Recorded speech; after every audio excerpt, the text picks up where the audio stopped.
It's just before noon on a Wednesday in May in Brimfield, Massachusetts, and a crowd is forming outside a chain-link fence. It's the combination of Christmas morning and going to a casino. Eager shoppers are preparing for a quintessential experience. This is the Super Bowl of antiquing. Inside that fence, aisles are quiet at the Brimfield Antique Show at Hurton's Field. I think the beauty of Brimfield is there's something for everybody. Ready for the crush of buyers who are itching to get the first pick.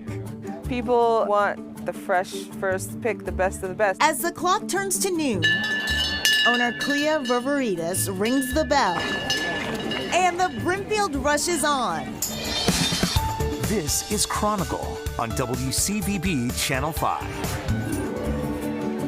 The Brimfield Rush has become the iconic image from the town's week-long antique markets, but it's a newer addition here. $5 wristband. Clea Ververitas and her husband bought this property in 2020. If the field's already been picked over, there's no reason to come at noon. So now we're fenced in like a fortress, and everyone comes in at noon, everyone gets a fair shot.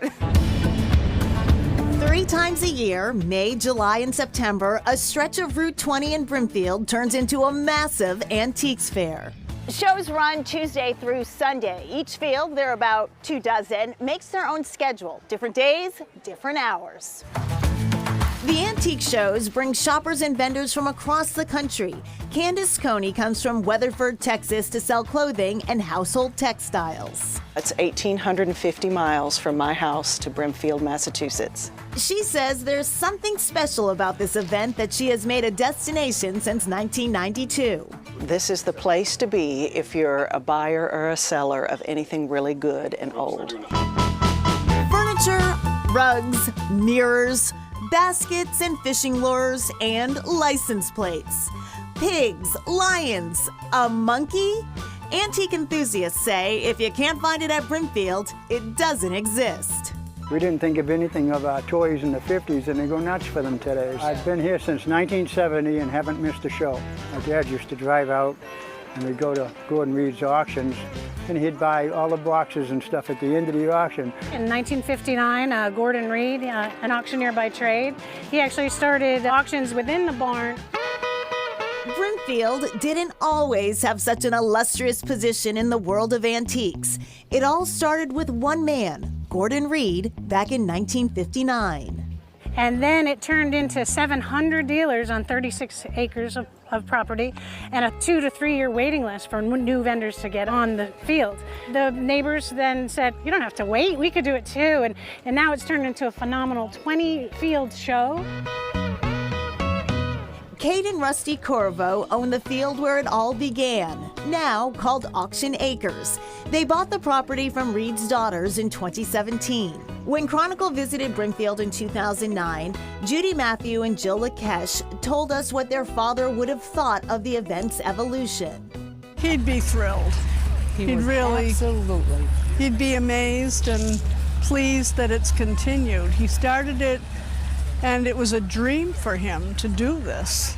And the dream has become a phenomenon that's wonderful for everyone. The Corvos have their own history with the Brimfield antique markets. My husband was raised in Brimfield, and actually through all his high school years, he parked cars on this very field. And even when they moved to the other side of the country for his military service, Rusty came back for the shows. He and my sister, they had a food truck, and it was called Grandma's Kitchen, and so they would work the food truck for the weeks of the show. Now they're opening a new chapter on this storied property by adding a winery. Part of our business plan was to create something new when the shows aren't in town, and a winery also seemed perfect to complement something as eclectic as the antique show. The grapes come from California, but they make the wine in the very barn where Gordon Reed started his auctions.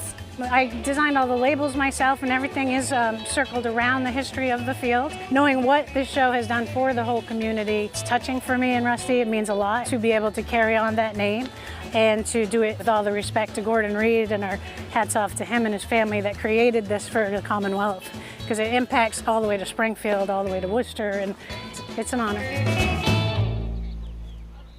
Kate Corvo from Auction Acres says they had about 300 vendors at last May's show. They're hoping to keep growing and eventually reach the 700 vendors that Auction Acres hosted at its peak.